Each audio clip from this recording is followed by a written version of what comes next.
So now let's add on some disturbance, some turbulence, maybe some shredding. Probably not shredding, that's more for fire. But we're going to add on these microsolvers, and we're going to do so in a way that's really smart and has some context that we see in reference. So the first thing that I want to point out is wind. Notice this area over here on the left.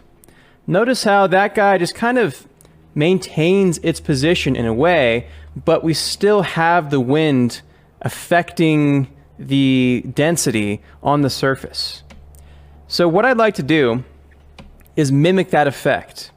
And yes, we do have a gas-wind DOP. However, it does not allow us to, let's say, only do so for the areas of low density, unfortunately. So my idea is that we're going to make our own custom wind microsolver that allows us to focus just on the areas of low density and leave the areas of higher density alone. That's kind of what's happening right here.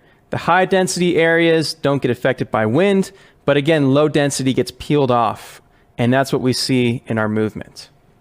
So how can we go about doing that? As I said before, the gas wind does not have the ability to specify a control field or to mask this off to the areas of low density. What we need instead of that is to build it ourselves using a gas field VOP. So gas field VOP right there. With the data bindings, we need to first of all add in some bindings so that we have things to work with. So under this data bindings, let's say that our DOP data is going to be velocity, and we also want to bring in density.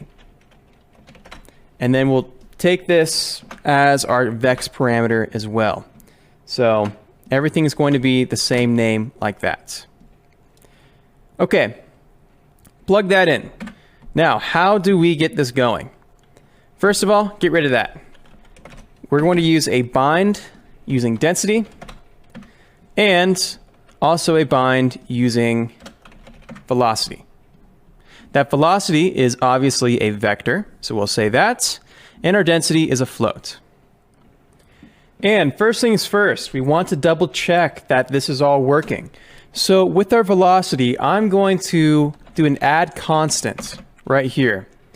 And with this guy, let's plug it in here and just add, let's say, 3 units of velocity at every single step. Let's also create a bind exports, and we will plug this in like so.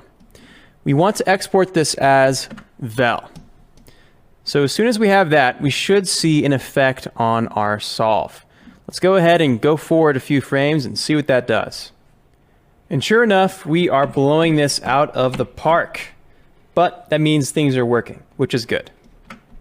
Okay, let's go back in and change this to something else. So let's go ahead and add an add SOP. We do want to add velocity at every single step. The question is, in what direction? So that's where this input 2 is going to come in. Let's go ahead and promote that parameter.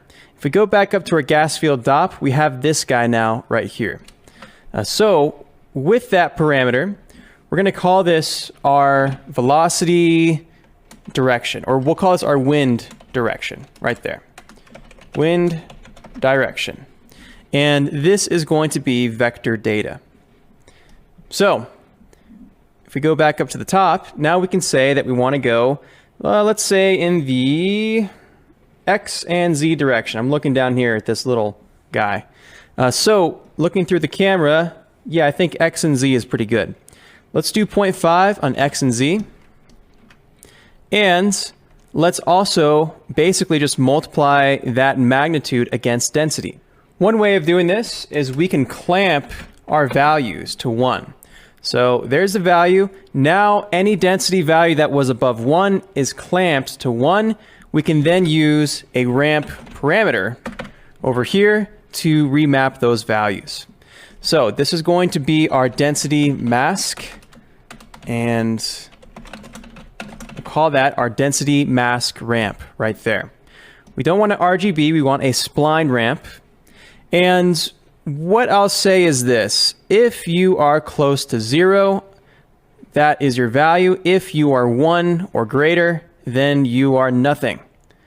So that means our velocity is going to be nothing if something got clamped to a value of 1. And as the velocity, or as the density values get lower and lower towards 0, we get more and more of that effect. We're going to multiply that against the wind direction. So this is essentially the velocity that we're bringing into the mix, right? So multiplying will mask that off right there. And that should just about do it. On the DOPNet, do be sure to double check this ramp right here as well. And on the wind direction, I'll just say 5 and 5. Let's see if that does the trick.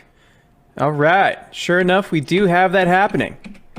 We don't have everything moving as one giant unit right now. It's just taking off that top layer over time, which is exactly what I was hoping for.